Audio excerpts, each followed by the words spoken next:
Did you know the Los Angeles Clippers didn't start in LA? They actually started in Buffalo, New York, and they were called the Buffalo Braves. Led by Hall of Famer Bob McAdoo, they lasted just 8 seasons before conflicts and ownership changes them to move to San Diego, where they became the San Diego Clippers, named after the sailing ships in the harbor. They only lasted there for 6 years before new team ownership wanted to move them to LA, where they stayed in the shadows of the Lakers ever since, and struggled for success as they have never made an NBA Finals. From the cold courts of Buffalo to California's bright lights, the Clippers have been on a journey, and it's a tale of resilience, reinvention, and relentless pursuit for a championship that has since eluded them. Join us today as we take the journey from the Buffalo Braves to the Los Angeles Clippers today on Daily Sports History.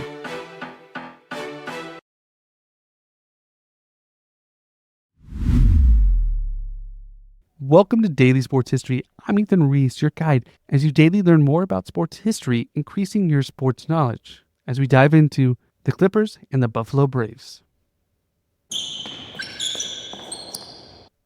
Now, the NBA was starting to expand, especially with the ABA really on their tails. They wanted to expand to more and more places.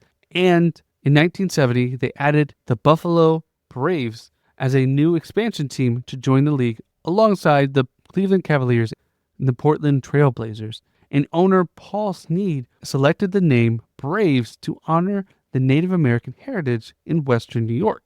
And the team was set to play in Buffalo's Memorial Auditorium and share the venue and scheduling that would come to be their downfall with the Buffalo Sabres and a local college team. Now, the Braves had struggles the first couple seasons, finishing with just 22 wins the first 2 seasons, which is nothing unusual because new teams take time to flourish. But they were able to have success in the draft, getting center Elmore Smith and Randy Smith, who would go on to be a 2-time All-Star. And the next year, they would draft forward and center Bob McAdoo, who became the franchise first star and go on to be their very first Hall of Famer.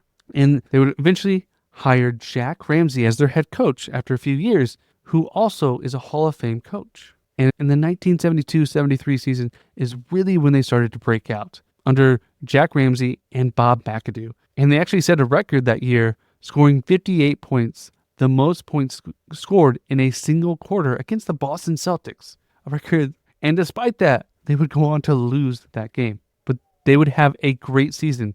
And the following year, Bob McAdoo would win MVP honors, would go on to lead the league in scoring, averaging over 30 points a game and 15 rebounds, the last player to average 30 and 15 in a single season. And the Braves would go on to make 3 straight playoff appearances in 1974, 75, and 76, but would never advance past the second round, which would become a franchise common occurrence. And they would still bring in young talent, as Ernie Greggio would win Rookie of the Year in 1974, and Adrian Dantley would do the same in 75, showing the team had an eye for talent, and they could get better. But there was one problem, and it would be something that you wouldn't think of in today's day and age. They had issues with scheduling at their own arena. See, they shared a schedule with the Buffalo Sabres, who were a new franchise and a part of the NHL. And at the time in the 70s, the NHL was actually a bigger league than the NBA. I know it's hard to wrap our minds around today,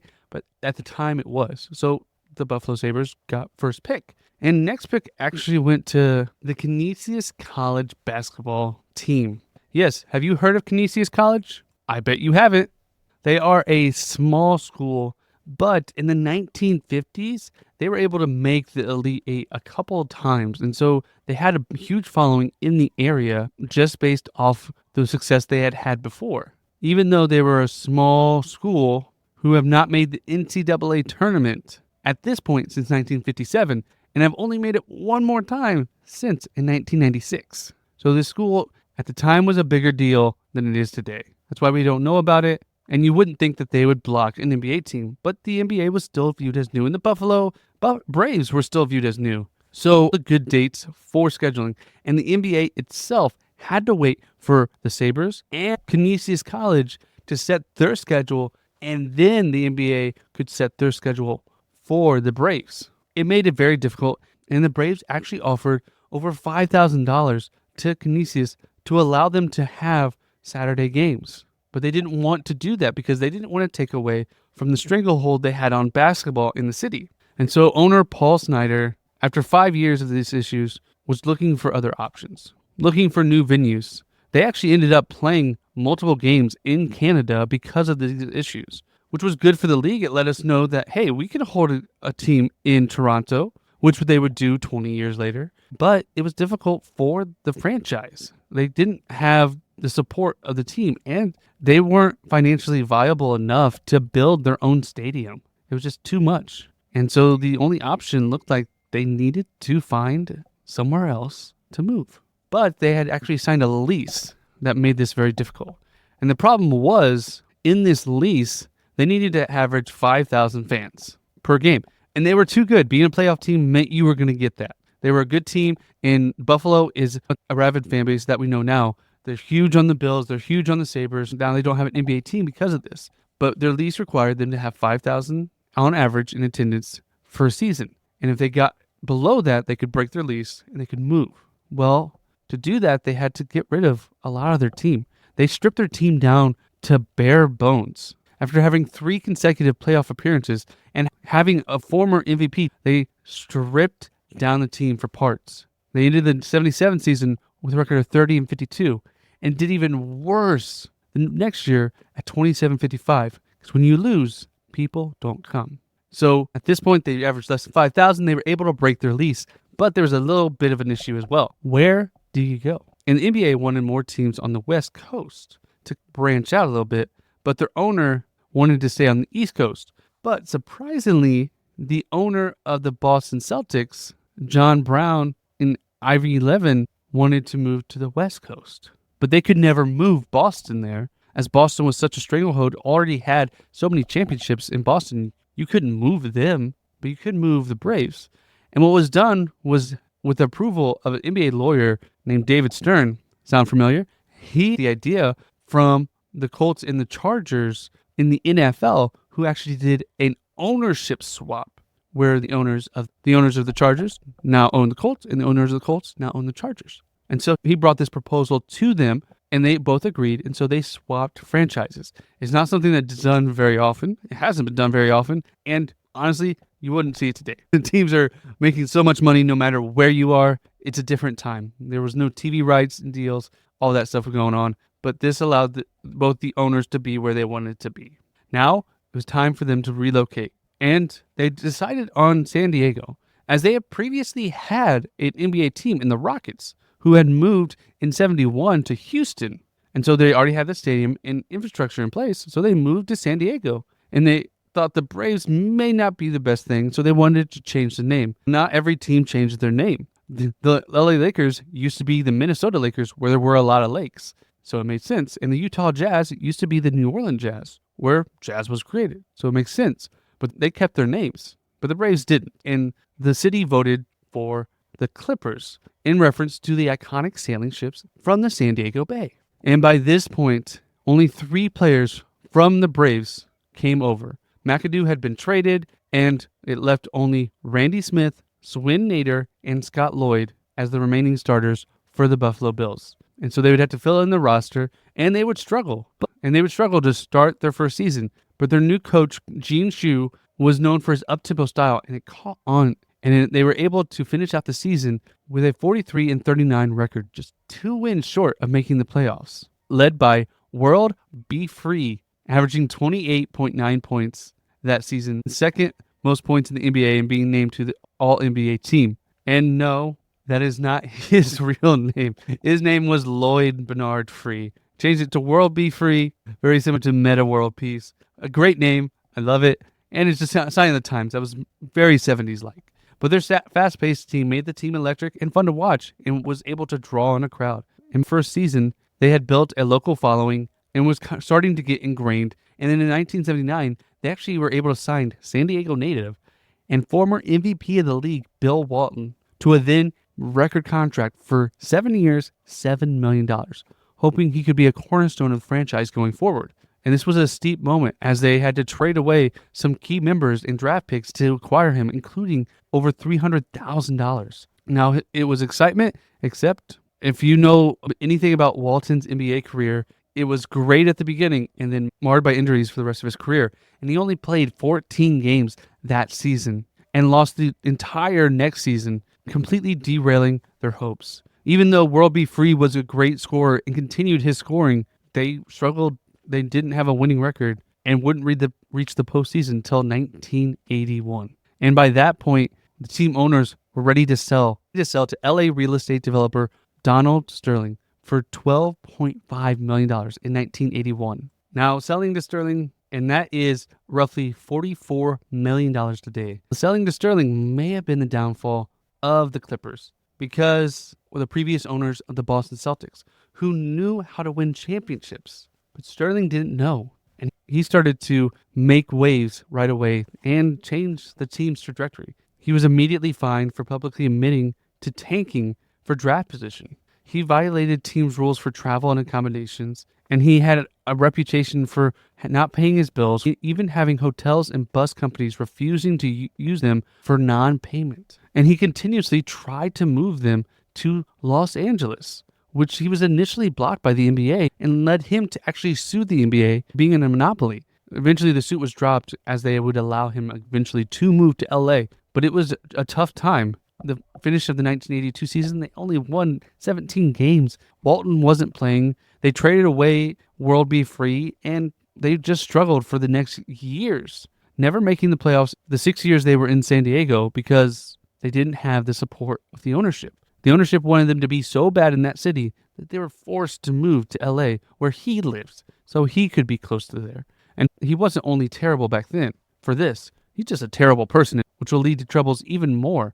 And in 1984, they officially moved to LA abruptly, which triggered lots of lawsuits, and there was a lot of issues because the NBA really wasn't keen on having two teams in one city. At the time, the NBA wasn't what it was today, and we really don't have it a whole lot. There's only LA and New York that have two teams. No other city has two teams in the NBA, and honestly, I don't know if other cities could support two teams. And having it diversified would be better, but it didn't matter. He wanted to be in LA. And again, that first season in LA, they struggled, only winning 31 games. And they would always be in the shadow of the LA Lakers, especially in the 80s, with the Showtime Lakers really taking hold. They were always thought as the little kid of LA. Players didn't want to go there. They want to be part of the Lakers, not the Clippers. They struggled in managing their team. And over the 33 years that Sterling did own the franchise, from 1981 to 2014, the Lakers lost over 50 games 22 times. That's over 2/3 of their time he was the owner that they would have losing seasons. And they didn't have their very first winning season in Los Angeles until 1991, over 10 years. And during his ownership, they only made the playoffs 7 times and never advanced past the second round, which was an issue they had in Buffalo as well. But there was another problem. Sterling was also a terrible person. He got fined multiple times while he was the owner, but the problem really came in 2014 when allegations came out of racist comments he had made throughout his career. And by that point, the NBA was fed up with Sterling, and they gave him a lifetime ban from the NBA and forced him to sell. He got a consolation prize, though. He was able to sell the team for $2 billion after only paying $12 million for the team when he bought them. It's sad that he ends up on top money-wise, but it was a good thing that he was out of the league, as the team was bought by Steve Ballmer, who really brought enthusiasm to the team and put together the Lob City team that featured Chris Paul and Blake Griffin, and really kind of put the team on the map as its own team to kind of grow and become even more excited. He officially became the Clippers' #1 fan and had put all his effort into making the Clippers a viable team. And even after the Lob City years were done, the team was able to reconfigure and get Kawhi Leonard and Paul George for another few years of quality play and consistently making the playoffs. Now, Paul George left and they brought in James Harden, and they again made the playoffs this last year. And they had more success, and they even reached the Western Conference Finals for the first time ever, either Eastern or Western Finals. They made it for the first time in 2021. Though they did lose, it was a huge jump for the franchise. And now the franchise is coming out of the shadows of the Lakers. They have their very own stadium now in Inglewood, just outside of LA, called the Intuit Dome, that opened in 2024, giving them their own arena separate from the Lakers that they used to share with for years. And now are becoming their own team, and they are not looked at as a laughing stock now. They're looked at as a competitive team. They may not be a title contender now, but they're not looked at as a laughing stock as before. They have support from their owner, the support from their league, and now their estimated value has more than doubled just since Ballmer bought them just over 10 years ago. So they are on their way up, although they've never made it past the conference finals. It only takes one great year and one team to make that jump. From their humble beginnings as the Buffalo Braves to now being the Los Angeles Clippers, they've come a long way, and maybe just one day they might win that championship. I want to thank you for listening to today's Daily Sports History. If you like this, please check out the Clipcast podcast, which is the best Clippers podcast, the longest running Clippers podcast of all time, hosted by Chris and Hank, with a lot of love, with a lot of laughs, and a lot of Clippers talk. And if you want to be part of the Clippers Nation, sound the horn and join them. We got a link below in the description below for you to check them out. And if you enjoyed today's podcast, please share it with a friend. Our best way for us to continue to grow and continue to do even more episodes for you is by getting more people to listen. So tell a friend about all the history you're learning. Come back tomorrow for more Daily Sports History.